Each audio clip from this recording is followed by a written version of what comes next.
This is Tom Goolsby, and this is my article for the third week of April 2013. It's entitled, Photo Voter ID Only Makes Sense.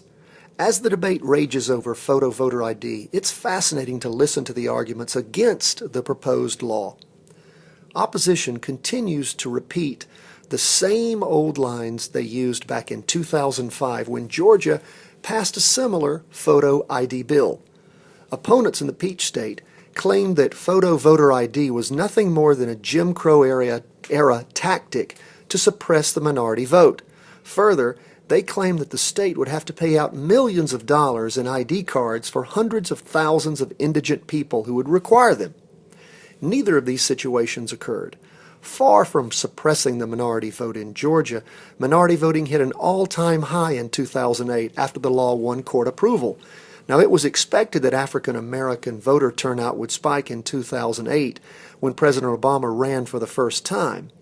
In the 2010 Georgia midterm election, however, voter participation fell, as it did for all demographic groups. However, and this is very interesting, a far greater share of black voters turned out in 2010 than in the off-year election of 2006.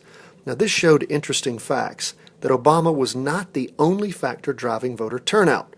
Far from depressing turnout, a good argument could be made that photo voter ID in Georgia increased turnout because it instilled more trust in the system. Regardless, facts are facts. From 2006, before voter ID was implemented, through 2010, black voter participation rose by a whopping 44%.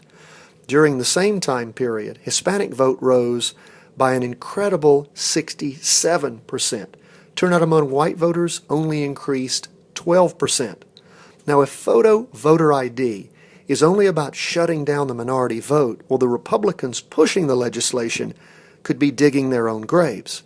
Democrats, who have much higher voter registration among minority voters, might want to look at the Georgia results and change their tune. The other argument against photo voter ID that doesn't withstand the results of the Georgia experiment is the cost of ID cards. Opponents of photo ID claim that more than 600 voters will be disenfranchised unless free ID cards are given out, costing the state millions of dollars.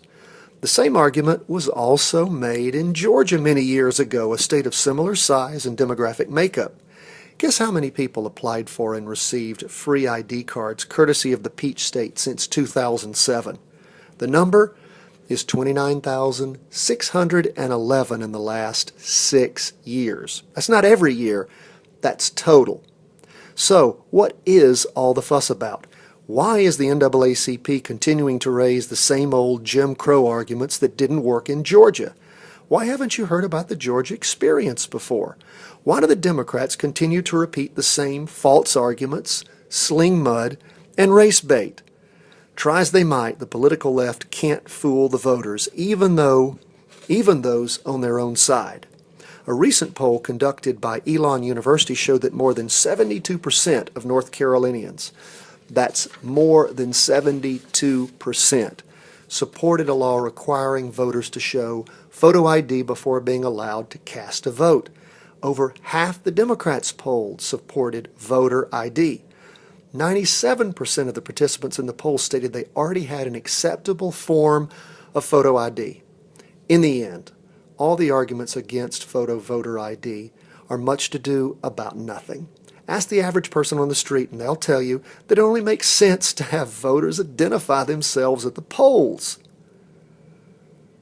In everyday life, none of us have trouble presenting our ID card in order to cash a check or to prove who we are when we're using a credit card or boarding a plane. The time has come for North Carolina to go the same way as Georgia and adopt reasonable photo ID laws. The last time such a law was passed, Democrat Governor Beverly Perdue vetoed it.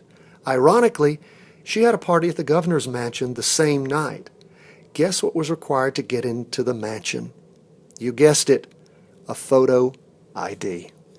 I'm Tom Goolsby, a state senator, practicing attorney, and law professor. I'm co-chair of the Senate Judiciary I Committee, and I wrote this article. Thank you for listening.